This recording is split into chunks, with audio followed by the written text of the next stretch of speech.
Rodgers is back, and, Christmas is over. It's the new year, and typically, some people lapse into those winter doldrums because the weather stinks. It's cold, and, what is there to look forward to after Christmas? Is it cold? In some parts of the country. It's cold. Yeah, it's cold. places. Not everywhere, though. But listen, that's where the NFL comes into warmer hearts with playoff season. And boy, oh boy, the playoffs are here. And I have to say, it was an exciting final week of games for the NFL.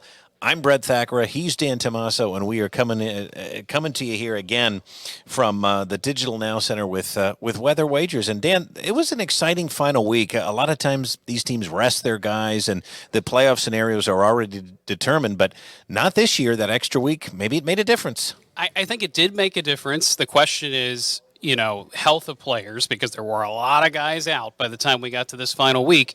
A lot of issues on the injury front and potentially more issues because there was a game played. With all that being said, I hope our breakdown of who could get in, what were the scenarios, I had to keep reviewing it in my head because I'm like, okay, so the Seahawks are going to overtime here. What does this mean? Ooh, okay, now the Lions are officially eliminated. Will they lay down for the Packers? I mean, it really set up throughout the day. And I think there was a lot of criticism that the NFL put that game on Sunday night, knowing that it was potentially feasible that the Lions would know that they were out. And in fact, anything that's what to help happened. out Aaron Rodgers. But you know what? They didn't lay down. No, they didn't.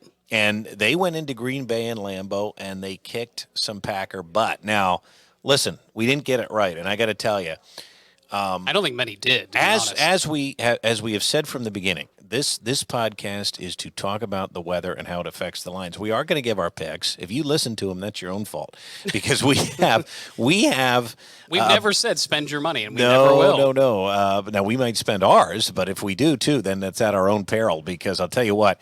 I don't know if any of the experts can get a lot of these games right. I'm sure there's some folks that have a pretty good winning percentage, but especially when you factor in picking these games against the number, especially knowing that the Lions at the time, now, of course, we made our picks days in advance, still thought the Packers would do it at home no matter what, but especially after we found out that the Lions knew that they were out, I thought there's no way Aaron Rodgers is going to let that go. But I think at the end of the day, there's a case of we kind of knew what that team was. They weren't right from the get-go. No. They still had a chance to make the playoffs, but at the end of the day, they didn't have the elite receivers that Rodgers was used to. I'm not criticizing him. He is only one guy. I know he had the interception. Sure. But you need a quarterback to make the playoffs, but you also need surrounding talent. And I just feel like there's a case of they weren't right all year. I will say, too, perhaps the fact that the weather was agreeable also put an even playing field out there. Yeah, the Lions didn't have to play in any harsh conditions at Lambeau. Let's talk about last week. Neither one of us did well. We're going to bring up the picks and review them. 3-4 for both of us, so we didn't really gain or lose anything against each other. Of course, we have a pie-in-the-face bet we are talking about. I did get the Titans pick right, and I was happy because there's a case where I hedged my bet. I felt that Jacksonville could win. You did. And in a lot of pools that I'm in, I picked Jacksonville. They just have a lot going for them, in my opinion, right now. But I didn't think the Titans were as bad as everybody else did, and I'm glad to see they were competitive. Well, and again, taking some of those data points into this upcoming week, what does it say about the Jaguars? Because the Titans just do not have a good offense. They were another team. They relied on one guy. One guy, and that one guy maybe tailing off a little bit. Maybe he's not elite anymore. Maybe he's more average. But remember what the NFL stands for, not for long. And he's had a very good run here.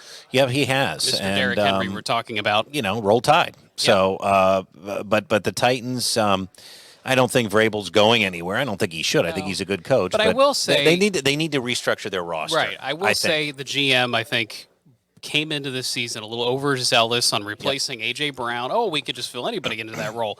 I think we're learning how important he was to that team. Ryan Tannehill obviously did not have a good season, injury issues, but also poor play.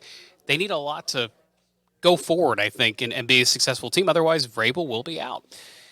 Miami Dolphins got it done. They did. And again, there's a team. And who played quarterback? Some guy named Skyler? Yes, Skyler Thompson, I believe, from K-State. Yes, another K-State guy. Here's a team going in. They've got one of these divisional matchups we're going to talk about against the Bills, and they got the job done. Can they get much farther? I think there has been some talk about Mike his job, the coach, Mike McDonald. Yeah, I was going to say that he I started almost said so Mike hot. McCarthy. I know. I was thinking Mike McCarthy. I knew it was a That's Mike Mick somebody. I wonder, if you have a healthy Tua down the stretch, does this team look different? But it's similar to the Eagles. You didn't have a healthy Tua down the stretch. You didn't have a Jalen Hurts at full capacity down the stretch. So it's so hard to know, where are these guys at? Will they play? Yeah, and I think, too, the Steelers, that was an easy pick. No offense to the Browns, but the Steelers were able to cover. And Mike Tomlin, He does Does it it again. again. He doesn't have a losing season, and no, he doesn't. he's just good enough that it keeps a lot of the naysayers a little bit quieter, gives a little bit of confidence to the franchise. Pickett seems to be the future. Yep. The defense seems to be solid. Well, let's Can go they make get him some next noise? year. Right, Yeah. exactly. Okay, now let's review some of the picks that we didn't do so well on, because I know you picked the Jags, but when we look at my X's there, they mark the spot. We both got the Eagles game wrong. Now, quick question here. We're going to talk about the Eagles later, but does that say more about the Eagles or the Giants, that the Eagles were not able to really dominate this game, even with Jalen Hurts coming back into the lineup? I think the first half they were more aggressive, the Eagles being. Second half was more of a keep away game. Stay healthy. Don't get hurt. Just get out of there. They didn't need to cover. No, and some people were liking Maybe it we to- should have thought of that. Some people were liking it to a preseason game where you're just running offense to run offense. You're not trying to be aggressive, moving the ball down the field. You're just trying to maintain possession. Right. Vanilla, and it worked. Yep. And I honestly thought the way they played in the first half, they would separate in the second half. See, and if you and I were smarter people, we would have had this discussion last week. Right. But we didn't, and we just assumed that they were going to come in with day ball resting a lot of guys and blow the doors off. That did not happen, and hindsight is 2020. The Packers, we already mentioned them. They went down, and they are out of the playoffs, probably to everybody else's liking. Not somebody you want to face in the playoffs. Who wants to go to Lambeau in the playoffs? Nobody. Now, I have to take a mea culpa here. Probably should have had a side bet on this, but I look like an idiot for picking TCU to cover. And again, I heard one of the experts say on a radio show this week that we all knew Georgia had the most talent, but 13 points, 12 that's a lot to give in a championship game. And I agree. That's why you have to be really, really careful if you're going to place your hard-earned money on stuff like this, because it really wasn't that hard to see that Georgia was the better team, but every time folks counted out TCU. I know. And even you didn't pick Georgia to cover that number. You just picked the money number. Well, see, got it right, and but my goodness. I fell in love with what I saw against Michigan. Max Duggan was good enough. The defense played pretty well. Everybody was wound up about the 3-3-5 defense. I don't know what to make of it, other than I think we got caught in a situation where the Big 12 inflated their numbers. Let's just put it out there. Same thing happens to Oklahoma on an annual basis. Their offense looks better than it actually is. What do you mean they inflated their numbers? The defense is just so bad in the Big 12 that I think, again, TCU surprised a lot of people that they were able to beat some of the better Big 12 teams. But I think we should have put more stock in that Big 12 championship loss. I really do. Okay, well, then let me ask you that. I mean, that was only by 3 points. It's very hard to go undefeated. I mean, let me reframe the question then. How bad did Jim Harbaugh screw up? Well, that's what I was just about to say, that I think that was a bad data point. You can only go with the games that are played, obviously, but Michigan played their worst football game of the season against TCU, and TCU hung on. They stayed in the wings, so to speak. They hung around and they beat a pretty good Wolverine team. Yeah, they did, but that was an embarrassing game. Looking back on it now for Jim Harbaugh. Yeah, either the game plan wasn't correct, or there was too much rust, or they didn't take him seriously. Right, either. and that could be true too, because a lot of pundits had that game as being a no contest. Well, and that game, Michigan was a 7. Now there's an example. So I may look like an idiot now, but Michigan was a 7.5 point favorite going into that game. Correct. And TCU led from beginning to end, even though it was competitive. So sometimes you just don't know.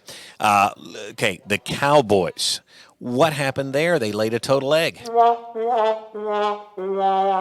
only reasonable explanation I've been able to come up with in my head is perhaps the Cowboys saw the news of what the Giants were doing on Saturday. It leaked out on Saturday. They knew there was nothing they could do. Right. That the Giants were kind of laying down. Mm-hmm. So perhaps they too ran more of vanilla offense. However, I still don't understand, why is Dak Prescott in the game if that's your intention? Yeah, then just sit your starters. I Yeah, mean, it's confounding, but yep. perhaps, again, do we get fooled by this data point?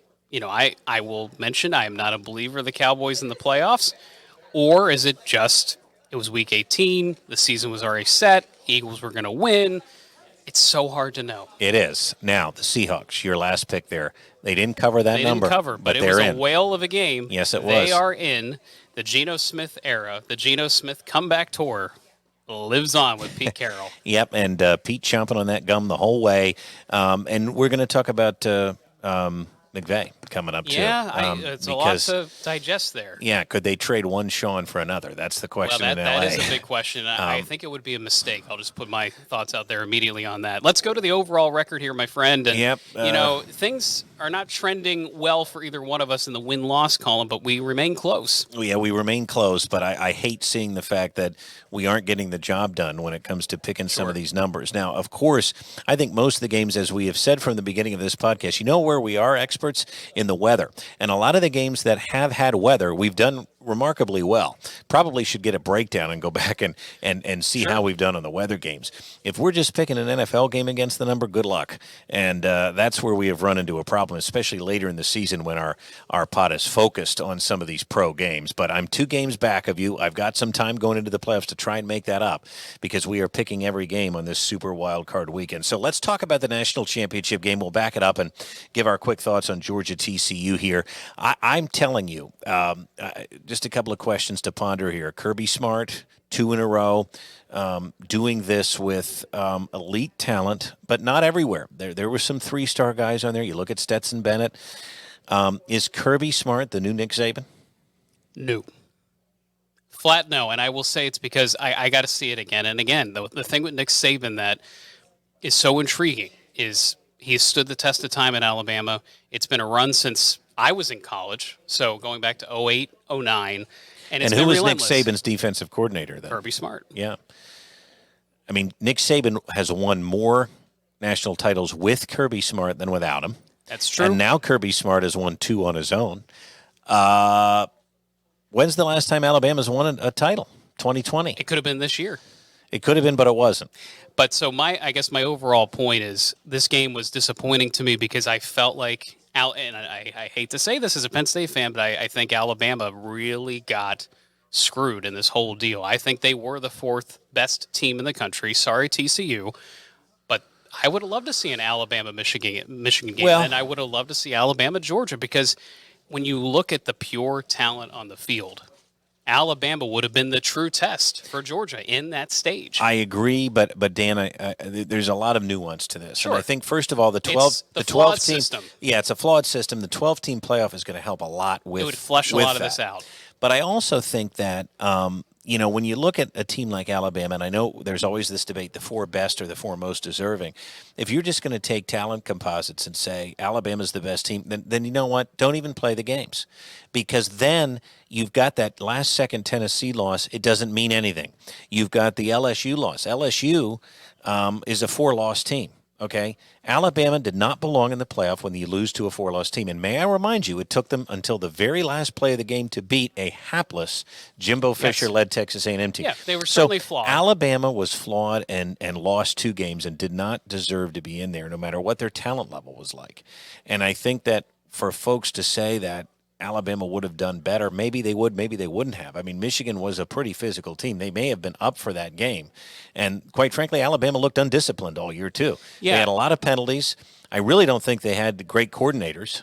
And I was just about to say that. That was the point I wanted to bring up, that I think the test will be for Kirby Smart as he continues to lose guys like the Dan Lannings of the world. Yes. Can he keep this up? Can he keep the recruiting at a high level? He certainly seemed to this year without Dan Lanning. So I think that is going to be the test, but he has been able to replace it. And the reason why I think the guard has shifted is Kirby is all of a sudden the new Nick. He's winning back-to-back titles. He's younger. He hasn't dropped off.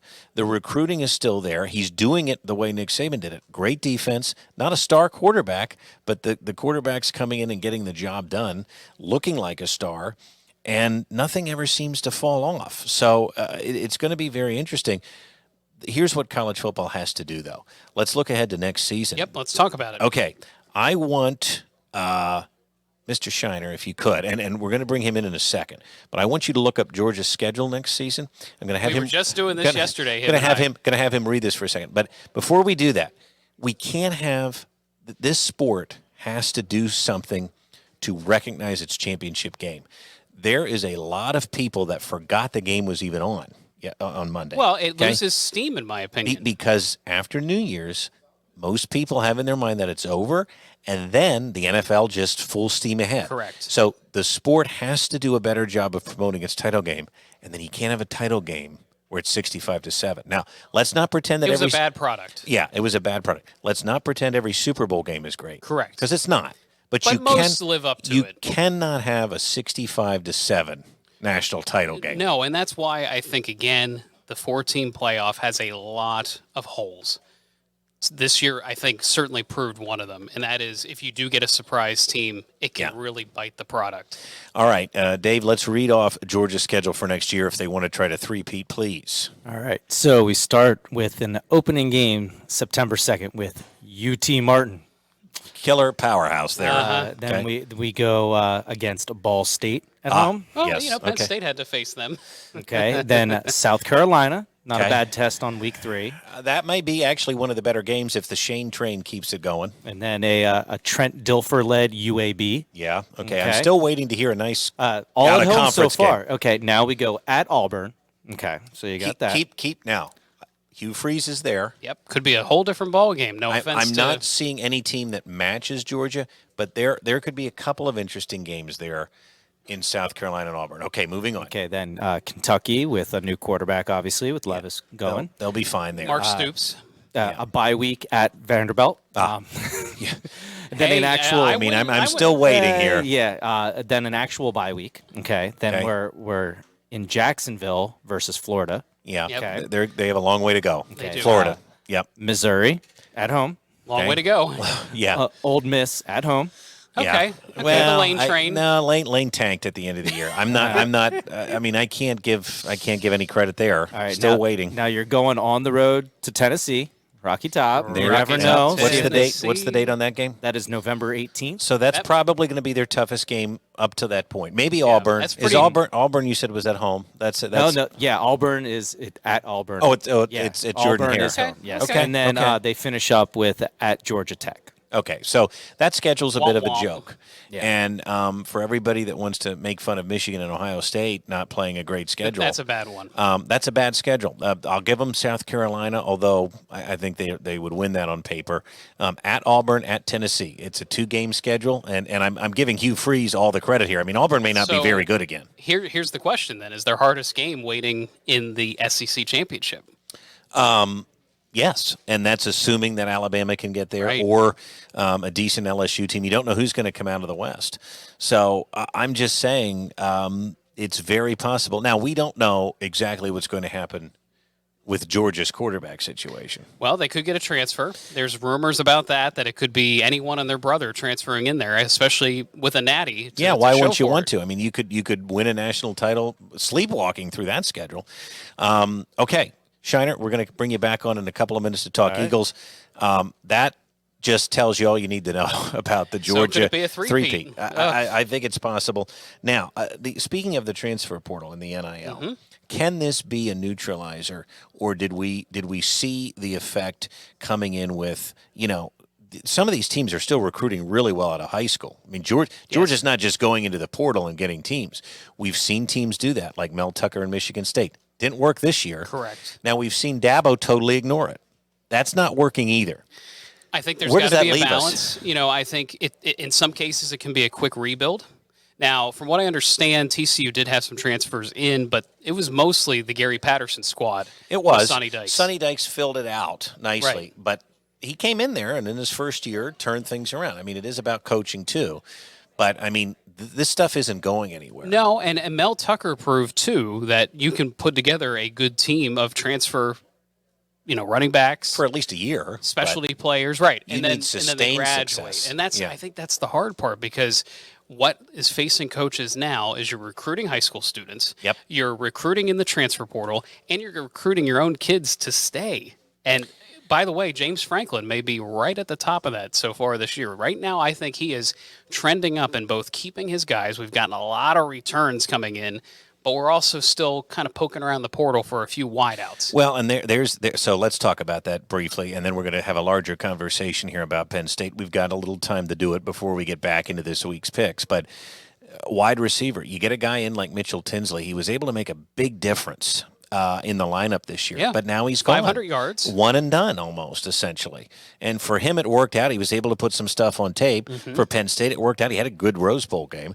But, now we're right back to square one. To square one, and I think the recruiting in the wide receiver department has been lacking, but we filled it out okay with some portal guys. Well, we have a veteran coming in from NC State, so that was made official, and he has some yardage totals. Will he be a big factor? It's hard to know, but I think you try to supplement the wide receiver room this offseason as much as possible, but the tight end room still might be the saving grace. What you lack at wide receivers, you might be able to make up tight for. Ends. And the offense is certainly fine with the high school recruiting. You have your 5-star Drew Aller. Everybody's excited to see him. Correct. The running back tandem is still there. The O-line is coming back. How big is that? It's huge. I mean, Olu Fashanu was probably the biggest get you could have in the offseason. And then you have Curtis Jacobs on the defense coming back. That was big, right? too. Adisa Isaac. Yep. And these two coordinators that James Franklin has right now, I think everybody wants them to stay, and they are. Essentially, we haven't heard otherwise. Unless there's some type of opening coming we don't know about yet. But Manny Diaz impressive. Mike Yursich. Impressive. Both of them really in the Rose Bowl. Yeah. Really came on strong. I mean, the one thing you always want to look for with a younger team, and Penn State was younger this year, did they improve throughout the course of the season? And my answer to that is yes. And so how do you see 23 shaping up next year? I've heard a lot of preseason polls, and Penn State's going to be in the top 10. Well, let me bring back Mr. Shiner, because we were talking about this schedule too yesterday. Yeah, can you bring up the Penn State schedule? It is not easy. Well, hold on a second, though. I'm going to challenge you on that. Okay. Because I'm going to tell you that I think it's a 2-game schedule again. Okay. Now, well, yes, always. Now, of course, there could be some speed bumps. I mean, we just went through Georgia's schedule, and it's easy. Now, could a team like Missouri play them close? They did this year. Let's not forget Georgia almost lost to Missouri this year. You don't know. You don't know from week to week. On any given Saturday. Exactly, and that's where it's tough to look at a schedule now and to understand exactly how a team is going to navigate it. Now, the one thing we don't have next year on the Penn State schedule is a major tough out-of-conference game, but we do open with West Virginia. That's they're a nice not little an game. easy out. I mean, I know they're not as good as they have to be. That's a high-flying offense. But they're certainly not as good as they were even a couple of years ago. And I think, but as a week 1 opener, we're not talking about Georgia State or something like that. I mean, it's a Big 12 opponent now, right? Mm-hmm. And talent-wise, though, we get them at home. I think it's going to be easy. Win. And then a couple of snoozers. Yeah. Then we got Delaware. Yeah. And then not on the same playing field. Yeah, at Illinois, which now that game. Now I will say this. I'm going to make the statement that you open the Big Ten on the road again. That's going to be a tough game. Always is. But I'm just going to throw this out there. If you're a preseason top 10 team and you have the talent that Franklin has, there is no way. Now, we have PTSD from a lot of Penn State seasons, but there is no way that game should scare you. I'm sorry. Unless you're still breaking in the quarterback. Well, true. But you know what's nice now? They have 2 running backs that help with that. And that should be the balance. So, yeah, Bielema is good. We know what he did to us a couple of years ago. Great defense. But if you're capitalizing on the momentum we have now, that game should not be scary, just like the next game should not be scary because I know who's coming. Yeah, everybody's upset friends in Iowa. But they're coming to Beaver Stadium. Now, I think it's been the last 3 years they've opened up the Big Ten on the road now. Is that correct? Pat Kraft's not happy about it. At some point, that has to be rectified. It does have to be rectified. And I think that there's some unseen penalties in there yet, and I'll leave it at that. But I ultimately think that You sound like Joe Paterno. Well, I think that Opening on the road. well, it's tough. Yeah, it is. And that's not going to be a cakewalk. But again, I think talent-wise, we have the talent to not worry about it. Just like I think we have the talent to not worry about Iowa. And James Franklin has a very good record against Iowa, so Right. I'm not all that concerned. And who's going to be their quarterback? There's so many, is the son of Kirk Ferentz still going to be the OC? Brian, if right. he's the OC, then I think we win going away. Right. Who's next? Then at Northwestern, Yeah, which not a that concern. shouldn't be an issue. Sleepy Evanston, Illinois. Then we get our proverbial bye week versus UMass at home. Right. which, That's I a mean, nobody. that's a joke. Yep. Then it gets a little tricky. Right. You got at Ohio State, Yep. Oof. home against Indiana. Okay, now stop right there. Because now, I just want you to read the October schedule for a second, please. Just October. Because that's typically the month that Penn State has a grind. Mm-hmm. Let's look at October. Okay, so it starts with UMass, Okay. then Ohio State, then home against Indiana. Okay, now That's we have a the bye end of week in there. There's a Okay, bye week in That's a between one-game UMass. schedule. There's a bye week before. Yeah. The bye week is between Northwestern and UMass. Right. So I think that's the first weekend of October. Yeah. So that's a one-game schedule. Okay. That's not bad. No, it's that's not. not bad. It's Now, not. November is also a one-game schedule. It's spread out, right? Yeah, So you you've go got what? at Maryland. Yeah. Okay. At Maryland. Then we get Michigan at home. At home, though. Yes, at home. And then Rutgers at home. Correct. And then you finish it out with And everybody's that's a darling. wild card because they Oh. were down this year. Yeah, away at Yes. Michigan State. So there's some landmines in there, but I'm just saying that if you look at that schedule, it is not there's no 3 or 4 game gauntlet in there. If you assume that this team wants to try to be a playoff team, And that's the assumption you get from all these people returning that Yes. could have declared for the NFL draft, whether it is the Curtis Jacobs, the Adisa Isaacs of the world, the Olu Fashionus. They think there's a chance here. And I think a lot of that goes with the home run ability of Nick Singleton. Katron Allen is the nice balance back. Yep. The pieces are there. It's now up to the coaching staff. It really falls on them, unfortunately. Okay, Mr. Shiner, before we get to the Eagles, let's let him go for a second. Yep. I want to just bring Dan up with a quick Yep, I have my notes. rundown of the coaching carousel. Luckily, our heads aren't spinning too much this year, but I think there are some. So there are 3 coaches that are out. Well, you total up 5 after you get through the 2 in-season moves. So again, most Good point. recently, Yep. Cardinals let go of Cliff Kingsbury. He's a interesting option for a lot of college programs out Correct. there. Yeah. So that'll be curious to see what happens there. The Texans let go of Lovie Smith. The Texans, in turn, have interest in both the offensive and defensive coordinator for the Eagles. So Shane Steichen, Jonathan Gannon. There could be some intrigue there for the Texans. There was last year. The Broncos, the Nathaniel Hackett experiment was terminated on December 26th. The Colts fired Frank Reich, and there's a question of whether the Colts also go ahead and fire Jeff Saturday. I think they probably should. Well, we will see. We'll see. And then the Panthers fired Matt Rule. Correct. But New Nebraska head coach, by the way. yes, Big Ten. Steve Wilkes. Did you see this? That he went 6-6. Yeah, there's as the a interim push, coach? and I think the players like him, unless I'm misreading the No, I think you're situation. correct. But I think that there's a push to try to keep him. Now, whether or not they will is a different story. But that would be a pretty fun and pretty amazing story if he can keep that job. It certainly would be. Some other bigger moves. The Falcons defensive coordinator, Dean Pease, retired. So there's a big job open for a team that's trying to make some hay. Speaking of trying to make hay and not having much success this year with Carson Wentz, the OCs just get eaten up by Carson Wentz. Scott Turner is out at the Commanders. And then the question becomes, your Matt Patricia friend there in New England, the man who can't coach offense. Well, you know who can coach offense, at least certainly in the NFL? Bill O'Brien. And that's the big rumor. And I think Nick Saban wants to dump him, send him back up to Bill. Bill and Bill, my 2 Bills. And I think that would probably be a good landing spot. So, and I mean, let's face it, Matt Patricia could just go to the defensive side or find another home. I mean, these guys, get rotate recycled, through sure.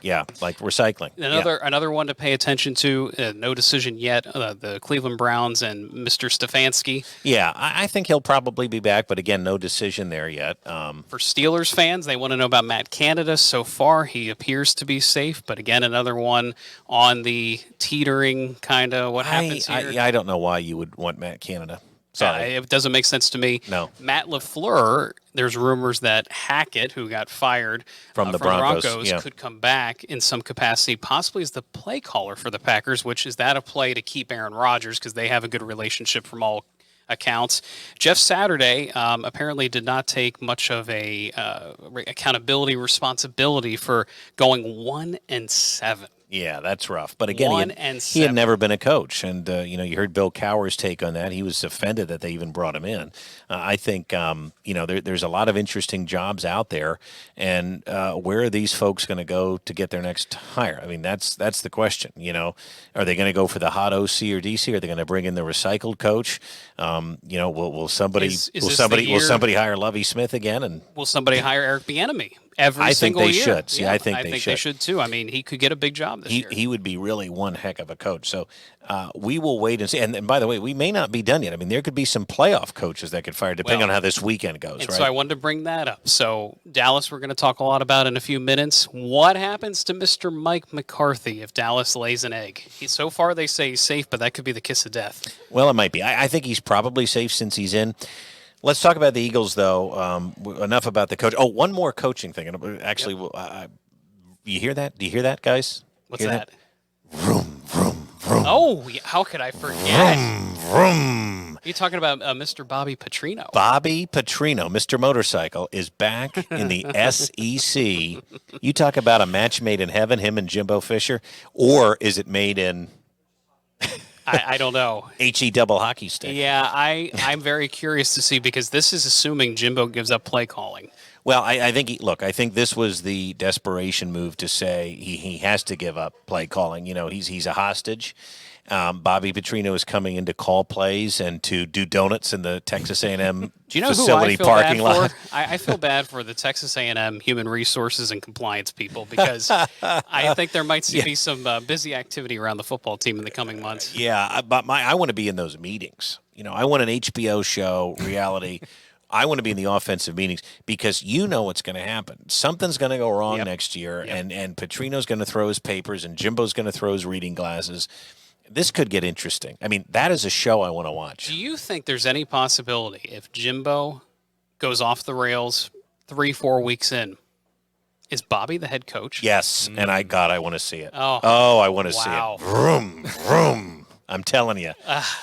I just what a disaster. That is going to be the greatest thing to watch next September. And it could all go swimmingly well. It could, but I think we it could crash and burn, which Bobby's used to. Okay, let's talk about the Eagles quickly because we do want to make the picks now. But you're the Eagles guy here, big fan. Are the Eagles going to disappoint, or can they really do this and make a run? I think the run is set up. Everything that we need to happen as far as the injuries looks like it's all coming back. C.J. Gardner-Johnson played last week. He looked like his old self again, even with Avonte Maddox out. That allowed Blankenship to kind of get what a guy he is back into the safety position. Let C.J. play in the slot. Rookie. Yeah. Unreal. But playing like just a total star. And we can see that he's been able to help with C.J. back. So that kind of lessens the Avonte Maddox component of this a little bit. But he could be back, He could be back. Lane Johnson's supposed to be back. I still, not to be redundant from last week, I think Lane is where it all lies here. I agree with you. If he's back at 90%, now we don't know how he's going to play with said injury. I think they have to make that decision pretty quick. Hopefully he doesn't re-aggravate it. But they are built. I'm not scared of any team that can come to the Link in the second round. Yeah, and what really saved us is we don't have to, like Dallas, go to Tom Brady's house at Raymond James. And let's not forget, too, with this new playoff picture, and I did forget about this, but it is worth reminding, only 2 teams get a bye. Yeah. And the Eagles happen to be the team on the NFC side that get that bye. How big is that now? You want all these guys to get better. You don't want to have to go on the road to face I know it's not a great Buccaneers team, but, that's a flaw in the system. The Cowboys had a great season, and now they have to go and play Tom Brady at his place. It starts over. To me, that's not fair, but it is the system you live in. Every system is flawed. That's why for all these people that gripe about the college system, how is it fair that the Cowboys have to go to Raymond James and play a really not great Buccaneers team? But I wouldn't want to do it. I wouldn't want to do it either. I mean, we saw what happened last year. I actually thought the Eagles had a pretty legitimate chance, but, I mean, you never know when these guys are going to get up for a game, and Tampa could be one of these teams that okay, now we've made it. Let's start over and let's give it our all. Just need Yeah. a shot, No, and and- Tom and- Brady's been having shots for 20 years now. So But I think, if it's him that has to come to the link, you're not scared of that, really? I mean, you don't know how these games are going to go, but no team is that scary. I probably wouldn't want to play the Cowboys, to be honest, again, because I do think they're pretty good. And Dak Prescott plays well against us, and nobody else in the league right now. It's very bizarre. But I'm trying to think of who else. The Vikings, they're not really that scary. And I say this, and you know what's going to happen. But Well- I'm just being honest. You run down the list, and I mean, I'm not seeing any team here. I mean, the Jags, wouldn't that be a fun game?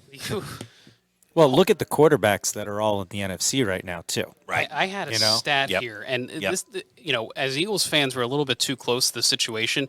Ruben Frank, I'll credit from NBC Sports Philly, says the Eagles are the first NFL team ranked in the top 3 for both offense and defense in the same year since the 2010 Chargers. So we have. Something that's really funny about that, though, that 2010 Chargers did not make the playoffs, which is one of the weirdest stats of all time. But yeah, it is a great accomplishment. What a fun fact. That's a sports Jeopardy question.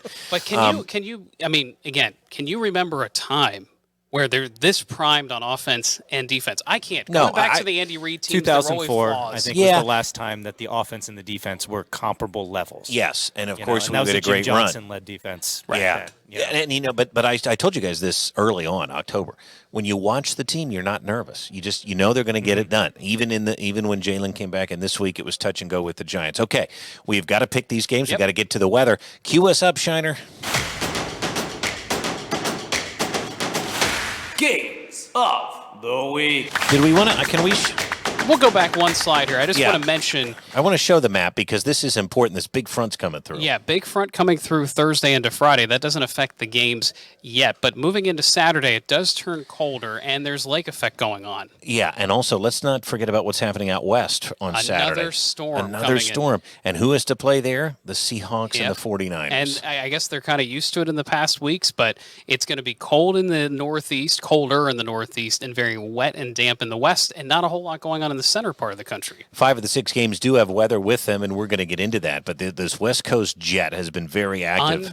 Unreal. That's what has kept us so mild in the East. So here are the Unlike games. anything I've ever seen in my career Oh, so far. It's no, been it's- an onslaught. It's been an onslaught of warm air and wet weather. So the Seahawks 49ers are Saturday, 4:30. That game is on Fox, and we're talking about the 49ers being a 9.5-point favorite. And to me, that is a lot of points for a team playing. The teams playing each other for a third time. Yes. The last matchup was decided just by a couple of points. The 49ers have won both, but can you do it a third time? Meanwhile, then the Chargers have to go across the country to face the Jaguars. Al Michaels back on NBC to call this game. Ah, glad to see it. Yeah, 8:15 with Tony Dungy.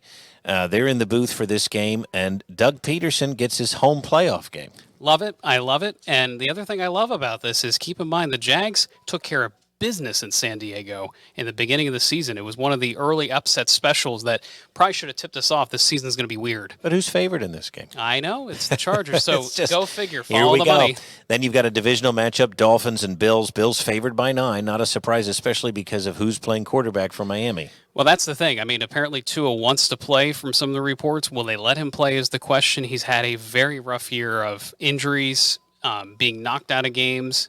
I really don't know what to expect from that Miami team. No, I don't either, but I can tell you, I think we do know what to expect from Buffalo. Yeah, They're still team of going to want to destiny right have now. have a show for DeMar Hamlin, and just playing at home, like you said, it's going to be colder, maybe some lake effect. I mean, Windy. I don't like Miami's chances. We're going to show you the weather graphics coming up. Giants-Vikings, a fun game. This game This is is a on lot of fun. is on Sunday. Vikings favored by 3, but I'm not going to count the Giants out. We have to pay, as Eagles fans, we have to pay very close attention to this game because we could see the Giants again. Yeah, talk about a third time playing a team that maybe you don't want to play. Correct. That would be one of them. The rematch, right? Ravens-Bengals. And we don't, again, Sunday Ravens, what do we got? Who's playing? What's going on? I think if Lamar is out, which, again, depending on what report you see. And here we sit. And by the way, Oh, God, here he goes. He's had enough. Well, so we each have a losing record, and I just I'm going to Monday morning quarterback here because we pick these games on Wednesday. It's just that's our it's hard, format. yeah. That's our format, and here we sit, and I probably could have another 6 to 10 games in the win column had I known information when we recorded this. Well, and You this know, is honestly why I stopped playing fantasy football, because of the games these teams play. No, they play games, and then you have a game every night, and you have to, I'm not running a real football team here, Correct. folks, and I'm not getting. I know there's some cash prizes, but I mean, come on, I can't be setting my lineup every day. Let me throw this out there too. I was having a discussion with my dad last night about this. A lot of smoke around Jalen Hurts. Oh, he was more hurt than we've been telling people. Oh, he's still sore and he's still in pain, and it took a lot for him to get into the game. Is that a mind game? Yes, I think these coaches are all chess players. Just throwing it out there in the media. See what sticks. And they don't like the media, and with good reason a lot of the time. But I just think that it's games, like you said. But the Ravens are another team, though, with or without Lamar. Here's my thinking. I mean, John Harbaugh has been there every year, and he knows what he's doing. That's another team, and I get it. Joe Burrow, they were in the Super Bowl last year, but I would not want to play the Ravens. I would not either. So I don't care who's their quarterback. This is an extremely interesting game. It is. Then you've got another one. This is, of course, the super wild card. You've got Joe and Troy headed to Tampa. Tommy Brady, the whole gang is there. Do you think we'll hear he was a 6th-round pick out of Michigan during that game? Well, yes, I bet we will. Is it his last game, or is he headed to Oakland to be with Josh McDaniels? He's going to the Raiders. With his buddy Gronk? Well, and Devontae Adams, it might not be Rumors are flying. Yeah, it might not be a bad fit. But the Cowboys have a tough one there going into Raymond James. So where does that leave us? Well, we want to talk about the weather, and I do think it is going to be nasty on Saturday at this 49ers game at Levi Stadium. And you have an offense in Seattle that really struggles to score points. You have an offense with Brock Purdy at the helm for the 49ers. Does it finally catch up with the 49ers? Will it be Purdy? I doubt it. So look at this. This game is Saturday afternoon. It's going to be raining. Yeah, it's going to be raining. It's going to be raw and cold. Mountain snow over snow. the Sierras again. Yep. Yeah. Some places are reporting 300 inches of snow. Now, I should point out, California almost has its monsoon season every few years. It gets a very active jet. 2016, they had a huge drought. It was almost wiped out in January, February, and March. We're seeing that happen again here. This is a very active pattern for California. Very active pattern, very windy. I mean, it's not often that you can see so many storms coming west to east across the Pacific like this, and thunderstorms in Southern California. There was some fear of a lightning delay in the national championship game because of nearby lightning. Yeah, and it was raining a little bit inside the stadium. They have a little hole there. Yep, a little hole, just enough. TCU got wet, but Georgia stayed dry. Take a look at this, my friend. I do want to point out. Go ahead. I'm sorry that game. I think, just to summarize, is going to be sloppy. I think it's going to be sloppy. Kicking game could be a big problem in Seattle, as you saw in the overtime. Really relies on that kicking game. That is a fantastic point. Jacksonville, though, different story. Colder, but relatively sunny and quiet on Saturday. Rain moves out during the morning, so the game is actually looking okay. And that's at night. The game's at night. You would think you'd have warmer weather than the 40s by the time you hit Saturday night for a football game down there. And winds picking up too. So, again, it's not going to be the prettiest forecast there in northern Florida, so that could present a challenge. It could, but it is going to be dry. But the Chargers have to go all the way across the country there. Now on Sunday, again, maybe not a lot of weather, but some wind, some snow flurries. Yeah, you got any time in Buffalo this time of the year when the lake is not frozen, the wind picks up. You got to watch for lake effect. Cincinnati should be cloudy but dry. Temperatures actually relatively mild. Again, it's not balmy out there, but relatively mild. It starts cold in the morning in Buffalo, so all those crazy tailgaters, Bills Mafia. And that's the early game, Yeah, so keep that in mind, but temperatures really do kind of stay stable throughout the day. And again, rain, staying away from Cincinnati. I think there's going to be a chance of snow. I'm surprised it's not showing up in this model run, but again, winds coming also, in over the lake, you never know. No, you never know. But just for the record, too, it's not going to be an intense lake effect storm. No. It would be some snow showers or flurries. This isn't going to be what they had to deal with in November and December in Buffalo. So and the winds should be weakening during the day and kind of variable, so that should help as well. Now, one more to talk about. That's the Monday night game. A little bit better weather by Monday in Florida. Look at that temperature, 72, not too bad. Should be friendly to Tom Brady. Notice what's going on. There is a front off to the west, but the timing so far looks like it stays off to the west. Yep, that's for the good. Game.